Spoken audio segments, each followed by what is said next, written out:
Hi, my name is Aaron Boblet. I'm a sophomore at Nelson County High School, and today I plan to persuade you on why Thomas Jefferson was the best U.S. president. To begin, let's talk about America. Have you ever met one of those people that goes all out for 4th of July? I mean, like red, white, and blue face paint, glitter, everything.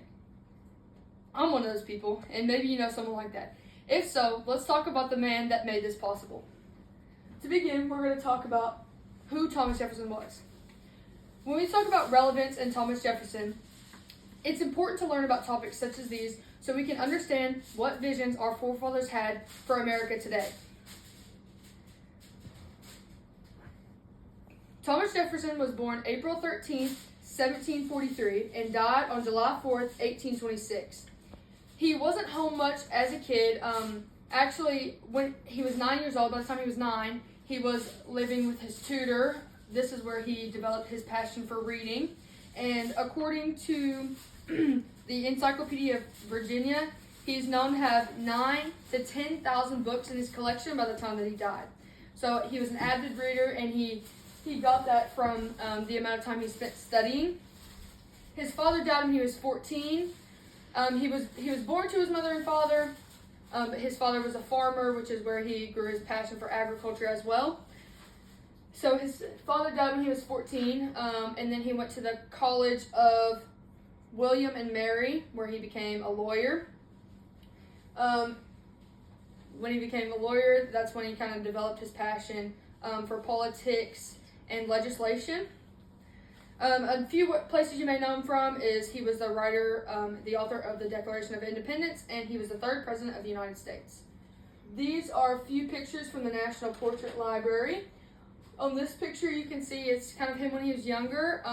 He was actually called Long Tom, was his nickname, because he was 6'2.5", and he had long arms. He was also known as a rather shy boy, but as he grew, he was able to grow his voice and voice his opinion. This picture is probably the most prominent picture, also provided by the National Portrait Library Institute. And it is his presidential portrait. So basically the picture he used when he was president. Now we're going to talk about the downfall of Thomas Jefferson. So Thomas Jefferson struggled a lot throughout his life with money. His father worked on a plantation, so they owned this big plantation, which is where he developed his passion for agriculture. But also it meant that he had grown up with a very cushy lifestyle, so he bought a lot. He was very well compensated just throughout his life. When he died, though, he left his daughters and his children from his first wife, Martha Jefferson, with a lot of debt, which led them to sell his Monticello home and in order to pay off his debts. One of his most prominent downfalls is slavery. Slavery for the time wasn't condoned, but no one really said anything about it. No one opposed to it until later on in the years. So this is a photo of Sally Hemings, which was believed to be one of Thomas Jefferson's mistresses, or his girlfriend. She was one of his slaves, and they were believed to have 6 children, 4 of which who lived and 2 of which who had passed before they grew and were released.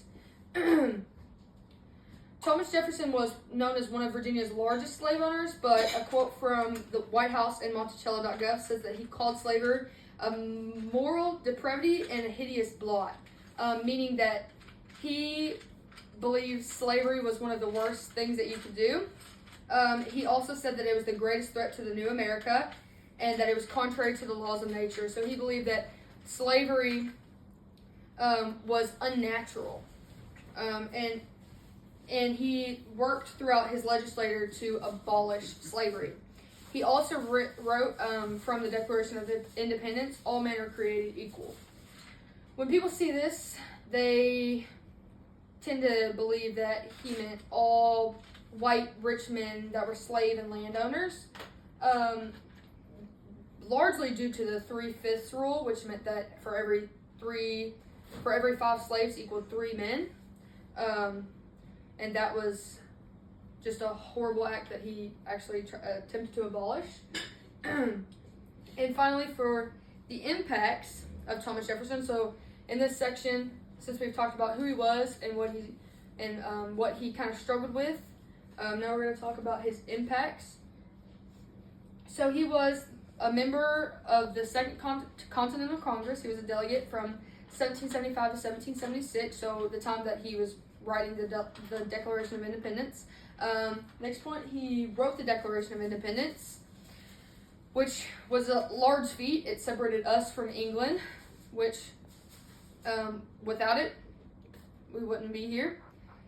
He heavily believed in taxation with representation.